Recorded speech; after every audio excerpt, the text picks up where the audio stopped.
So ADM has a long history of supporting the food industry. We're a company that's over 100 years old, and we come from a plant-based origin, and as a key contributor to the food industry and for nourishing both animals and people, we want to make sure that we're prepared for the next 100 years. And science and technology is changing fast, and this is one of the best places we've seen to make sure that we're staying on top of trends and we're participating in them and we're contributing to the future of food.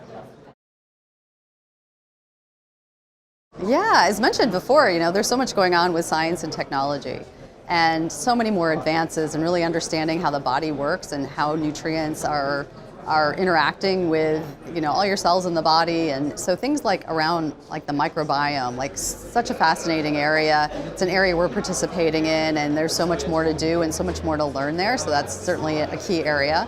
Another area is alternative proteins, and certainly we're a participant in plant-based proteins, but certainly looking at some of the other protein sources out there, whether they come from insects or algal or cell-derived proteins, that's certainly a really interesting area, and an area that's just exploding at this point.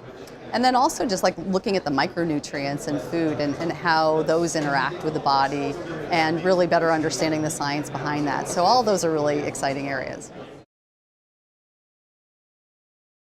Yeah, so a lot of talk about cell-based meat, but there's a lot to do in that area, whether it be from how do you scale it, the cost of it, the regulatory environment, what do you feed these cells, and so I think there's still a little bit of ways away, but I think that's an area certainly where there's a lot of focus and attention as well as investment dollars going towards that.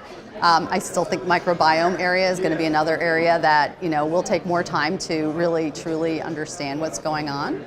The regulatory environment around things like THC and CBD, I think these are really hot areas that are going to now get a lot more attention than maybe they once upon a time had. Food is hard, right? Food is definitely hard, and for an early stage company that's participating in this space, it's like leverage every contact you have all across that value chain. So it's an opportunity to leverage expertise beyond your own that you have in your own company, and really leverage those relationships, and that will help de-risk your opportunity and your technology while hopefully getting you to market quicker. Yeah, there's so many new technologies that are out there, and they do require funding to enable them. And whether that be in just creating the technology itself, working with the governments to regulate it or find how is it going to be regulated. Those are all key areas. Certainly being able to scale technologies, that's a big challenge, right? You want to be able to feed a lot of people, so you need to be able to scale it, and therefore you need to be able to do it cost effectively. So these are the things that investors and corporates like my company, this is where we can really help.